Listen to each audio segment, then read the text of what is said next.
ចលនាទ្រព្យរវាងផ្ទះហើយនឹងដីអញ្ចឹងម្ដងហើយម្ដងទៀតខ្ញុំតែងរំលឹកអំពីខ្ញុំលើវិស័យចលនាទ្រព្យតែខ្ញុំ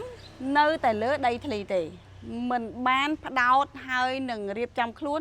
គិតទៅលើវិស័យសំណង់ទេផ្ទះអាគារផ្សេងបញ្ហាគឺខ្ញុំពិតជាអត់ចេះហើយក៏ខ្ញុំមិនដែលគិតថានឹងចង់ចាប់ផ្ដើមអាជីពមួយនឹងដែរក៏ប៉ុន្តែសួរថាវានៅក្នុងចង្កោមរបស់វិស័យចលនាទ្រព្យអត់គឺនៅក្នុងចង្កោមជាមួយគ្នា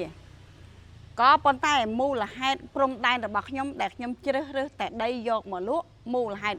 ខ្ញុំមិនបានសិក្សាអំពីជំនាញពាក់ព័ន្ធនឹងសំណង់ពីព្រោះឯបើសិនជាខ្ញុំនៅសុកខ្ញុំមកយកអំពីគុណភាពសំណង់អំពីគុណភាពសោភ័ណភាពរបស់ផ្ទះមួយអំពីការបរិយាយអំពីសាច់ក្នុងសាច់ក្រៅរបស់អាគារមួយគឺខ្ញុំអត់ចេះអញ្ចឹងអ្វីដែលខ្ញុំមិនចេះគឺខ្ញុំមិនធ្វើពីព្រោះការលក់របស់ខ្ញុំគឺស្ថិតនៅក្នុងការធានាក្នុងកំណើនសាច់ប្រាក់ធានាក្នុងការវិនិយោគត្រូវធានាក្នុងការចំតំបន់ដែលគេរៀបនិងកំពុងតែប្រព្រឹត្តនៅសកម្មភាពអភិវឌ្ឍនៅក្នុងតំបន់ដែលខ្ញុំកំពុងកាន់ចឹងបើសិនជាខ្ញុំទៅជាមនុស្សមួយដែលប៉ាត់ណាប៉ាត់ណីនិយាយតាំងពីផ្ទះនិយាយតាំងពីឃ្លាំងតាំងពីសំណង់ផ្សេងមកធ្វើឲ្យខ្ញុំខ្លាចជាមនុស្សមួយដែលប្រះចាកអំពីខ្លួនឯង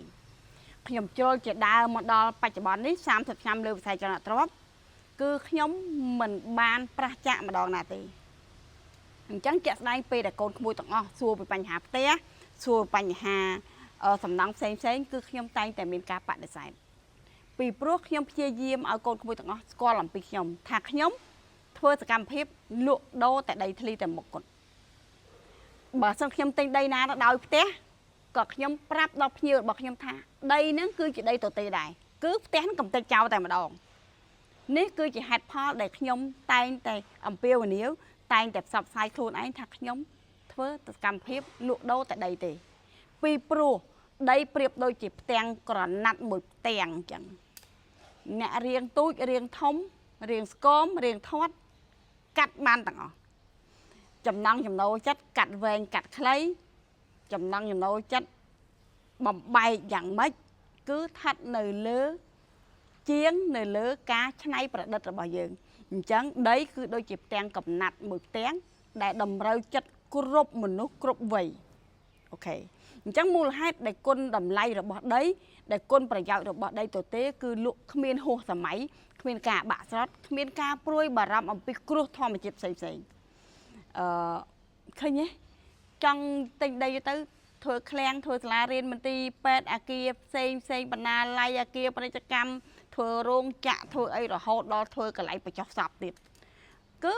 ចង់ធ្វើអីក៏ធ្វើសម្រេចលើលោកអ្នកដែលបានទិញហើយគាត់យកទៅប្រើប្រាស់មូលហេតុហ្នឹងហើយបានជាមិញនិយាយអំពីតែដីចឹងគុណប្រយោជន៍របស់ដីទិញឲ្យមិនហួសសម័យទិញឲ្យមិនហួសម៉ូដទិញឲ្យគ្រប់តម្រូវការអតិថិជនគឺដីចឹងបានមិញចេះព្យាយាមអំពាវនាវថាឲ្យកូនក្មួយទាំងអស់គ្នាវិនិយោគលើដីធ្លីមិនបានឲ្យវិនិយោគលើអ្វីដែលពាក់ព័ន្ធលើដីទេអូខេ